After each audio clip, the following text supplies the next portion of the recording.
Dam on the Blue Nile. That's according to the country's water minister. Egypt and Sudan had requested the Grand Renaissance Dam not be filled until an agreement is reached. There's been nearly a decade of contentious negotiation over concerns it could drastically reduce water supplies to downstream countries. Ethiopia has said the dam is crucial for its growth and will begin filling it during this month's rainy season. Charles Stratford lays out the politics behind the dam. It's taken 10 years to build and cost close to $5 billion. Ethiopia's flagship infrastructure project is a great source of national pride. But the Grand Ethiopian Renaissance Dam on the Blue Nile has caused tension with downstream countries Sudan and Egypt from the start. The Ethiopian government says the hydroelectric dam is vital for the development of this immense landlocked country, which has a population of around 108 million. The country plans to export electricity across the region and says the dam will stop seasonal flooding in neighbouring Sudan. But Egypt says there are a number of outstanding legal issues that need resolving, and that filling the reservoir too quickly could reduce its water supply and may pose an existential threat. Egypt does have legitimate concerns. I mean, Egypt relies on the Nile for 90% of its freshwater needs. And the largest share of the river runs through Egypt, through Egyptian territory. And what we have in Egypt is a situation where they have a significant gap between the amount of water they produce and the amount of water they consume. And with a rapidly growing population of over 100 million, it points to this problem only getting worse. Ethiopia also has strong claims because it's the source of the Blue Nile, the largest of the River Nile's tributaries.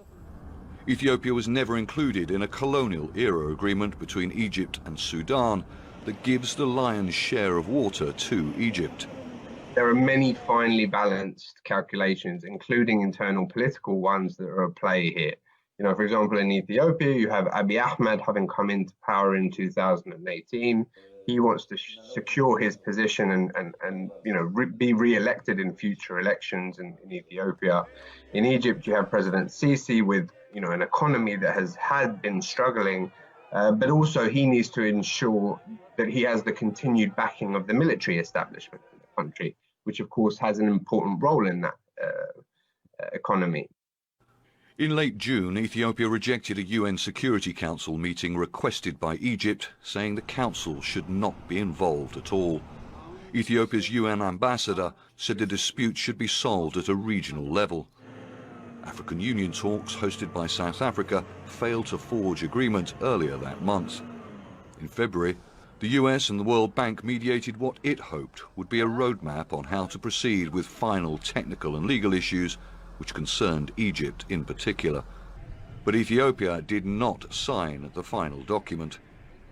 Ethiopia always said that it would have preferred agreement before it begins to fill the reservoir, but if that wasn't possible, it would go ahead anyway. It has potential huge security implications for the entire region. Ethiopia accuses Egypt of repeatedly dragging its feet over the issue of filling the reservoir, something it says Egypt knew would be inevitable one day. Charles Stratford, Aljazeera. Our correspondent Hiba Morgan's joining us live from Northern State in Sudan. Do we have any idea, Hiba, what Sudan's reaction is going to be?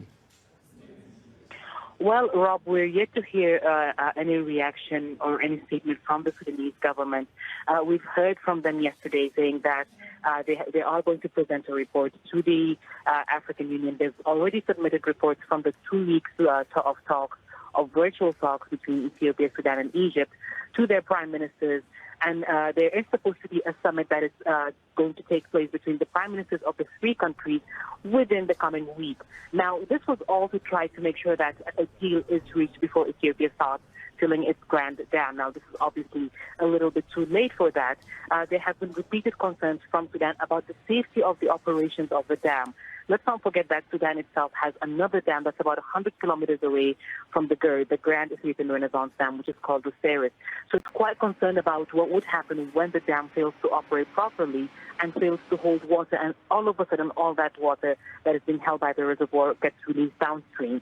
All its dams will not be able to handle. The Ceres itself has the capacity of 7,000. That's about 10 times less less than the Grand Dam of Ethiopia. So lots of concerns there. Egypt, of course, we know has been very concerned about the filling of the dam because that will affect the water levels it has, which more than 90% of its population relies on. So lots of concerns there. We're yet to hear reactions from the Sudanese government.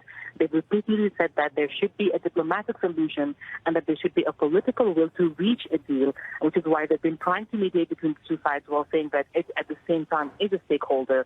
So lots of concerns here about how to handle the coming few steps or the coming few days now that the first step of filling the dam has actually started.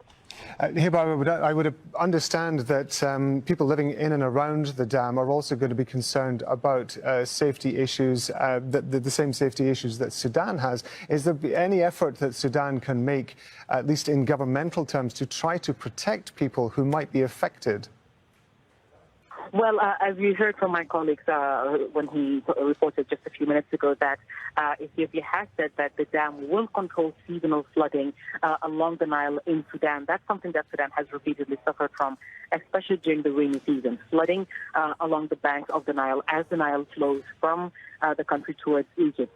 Now, the dam will control that. However, that is not what farmers say they need. We've spoken to farmers along the Nile from Blue Nile State on the border with Ethiopia all the way up to Haifa on the border with Egypt. They say that they need that motion of the flooding from the Nile to be able to have more fertile soil, to be able to irrigate their plants properly. So while we have heard people complaining about the floods over the past few years, they say that those floods that have been happening, recurring annually is very important so that they would be able to continue farming and continue producing. There are a lot of farmland, agricultural farmland along the banks of the Nile as you go down northwards from Sudan's borders going on to Egypt. So lots of concerns by the farmers about what will happen when the water levels drop on the Nile. That's Hiba Morgan reporting to us from Sudan. Hiba, thanks very much indeed. Alice Kotopoulos has more on where the concerns lie for Egypt and Sudan. Ethiopia's largest hydroelectric project has been controversial since its beginning in 2011. But what is it about the Grand Ethiopian Renaissance Dam that has Egypt and Sudan so concerned?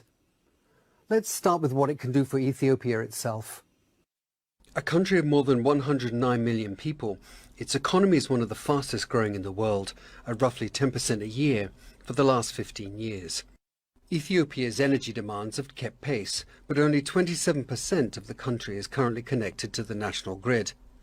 This dam, the largest in Africa, spans the Blue Nile and will produce a whopping 6,450 gigawatts when it's fully operational, 3 times as much as Egypt's Aswan High Dam, giving Ethiopia the ability to connect every single citizen to the electricity grid, drive its economy, and still have energy left over to export to its neighbours, Sudan, Djibouti, Somalia and Kenya. So far so good. Then what is the issue? A big dam needs a big reservoir, and this one will be huge at 1,840 square kilometres. It will hold more than 2.5 times the amount of water in Lake Tana, Ethiopia's largest lake and the source of the Blue Nile. The dam will take years to fill, and the fear is it will reduce the water flowing downstream to Sudan and Egypt. Currently 86% of the Blue Nile flows from Ethiopia. The river provides 77% of fresh water for Sudan and 93% of Egypt's. If there is a reduction in the water flowing through these desert countries, it could have a serious impact on agriculture and livelihoods. Other hydroelectric projects, like Egypt's Aswan High Dam, currently producing 6% of Egypt's electricity, would also be greatly affected. Egypt and Sudan's populations are rapidly growing, and with them their resource needs. But for Ethiopia, the $4 billion dam is a way out of poverty and an end to decades of rolling blackouts. With global warming and changing weather patterns, managing scarce resources is becoming increasingly vital. Alex Kotopoulos, Aljazeera. Ethiopia has begun filling the reservoirs of a controversial mega dam on the Blue Nile. That's according to the country's water minister. Egypt and Sudan had requested the Grand Renaissance Dam not be filled until an agreement is reached. There's been nearly a decade of contentious negotiation over concerns it could drastically reduce water supplies to downstream countries. Ethiopia has said the dam is crucial for its growth and will begin filling it during this month's rainy season. Charles Stratford lays out the politics behind the dam. It's taken 10 years to build and cost close to $5 billion. Ethiopia's flagship infrastructure project is a great source of national pride. But the Grand Ethiopian Renaissance Dam on the Blue Nile has caused tension with downstream countries Sudan and Egypt from the start. The Ethiopian government says the hydroelectric dam is vital for the development of this immense landlocked country, which has a population of around 108 million.